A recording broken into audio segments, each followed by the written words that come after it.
بسم اللہ الرحمن الرحیم۔ السلام علیکم ناظرین، چند بار کوئی سبھی درود شریف پڑھ لیتا کہ ہمارا یہ وقت دنیا آخرت میں مفید ثابت ہو سکے۔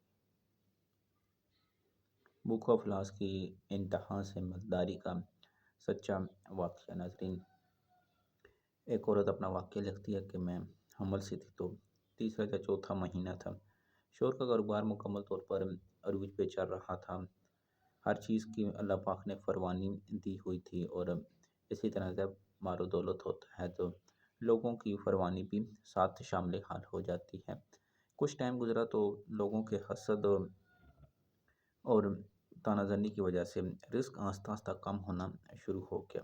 اور اسی طرح ہم لوگ جب دولت ہوتی ہے تو اس کا پرچار اتنا کرتے ہیں، اس کی نمود و نمائش اتنی کرتے ہیں کہ اپنی طرف حسد کی نظر، حسرت کی نظر کو متاثر اپنی طرف متوجہ کر لیتے ہیں۔ کہتے ہیں کہ دو چھوٹے بچے بھی تھے اور حالات اتنے تنگ ہو گئے کہ گھر میں کچھ بھی نہ رہا، کیونکہ آہستہ آہستہ چیزیں ناظرین بکنا شروع ہو جاتی ہیں جب اس طرح کے مسائل آنا شروع ہو جاتے ہیں۔ مزید جیسے جیسے حالات خراب ہوتے گئے گھر کی چیزیں بکتی گئی، اور آخر ایک وقت ایسا آیا کہ بس کچھ بھی نہیں تھا اور زندگی فقر و فاقے پہ آنا شروع ہو گئی۔ اور اللہ اس طرح کے حالات کسی کو نہ دکھائے، کیونکہ ناظرین جس پہ آتی ہے اسی پہ بیتتی ہے، دیکھنے والا تو تماشا کرتا ہے۔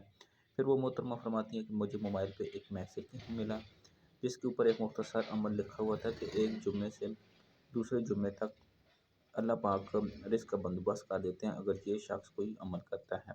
وہ عمل ناظرین اس طرح ہے کہ جمعے کے روز نماز مغرب اور عشاء کے درمیان آپ نے 11 مرتبہ سورہ فاتحہ پڑھنی ہے، اسی طرح 11 بار سورہ کوثر اور 11 بار سورہ اخلاص پڑھنی ہے۔ اب اس عمل کی فضیلت میں لکھا ہے کہ ان صورتوں سے پڑھنے سے اللہ تعالیٰ اگلے جمعے تک پورے ہفتے کے رزق کا بندوبست کر دیتے ہیں۔ وہ محترمہ مزید لکھتی ہے کہ میں نے یہ عمل ظاہری بات کرنا شروع کر دیا، اور اللہ نے غیب سے وہ جو کلائنٹس بدے ہوئے تھے وہ آنا شروع ہو گئے، اور آہستہ آہستہ آہستہ آہستہ مہینے ڈیڑھ کے بعد ہمارا نظام کچھ بہتر ہونا شروع ہو گیا، لیکن میں ہر جمعے اس کو عمل کو کرتی رہی۔ تو ناظرین، اسباب کی دنیا میں رہتے ہوئے دعا اور وظیفے کو بھی انسان یقین سے کرے تو اللہ پاک آسانیاں کر دیتے ہیں۔